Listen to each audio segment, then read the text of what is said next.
In this video, I'm going to show you how to shape mask in Canva. First, open the Elements tab on the left side of your screen.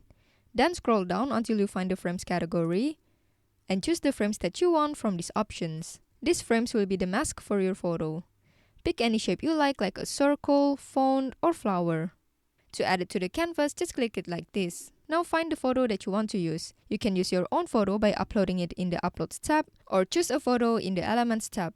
For this demonstration, I'll just choose this photo. Just simply drag and drop your photo on top of the frame, and the photo will automatically follow the shape of the frame. If the photo doesn't look right, you just have to double click the frame and move the photo around to adjust the size and the position.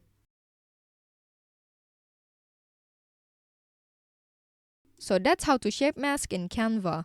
I hope you found this tutorial helpful. Please let me know if you have any questions in the comment section below, and I will try my best to help you out.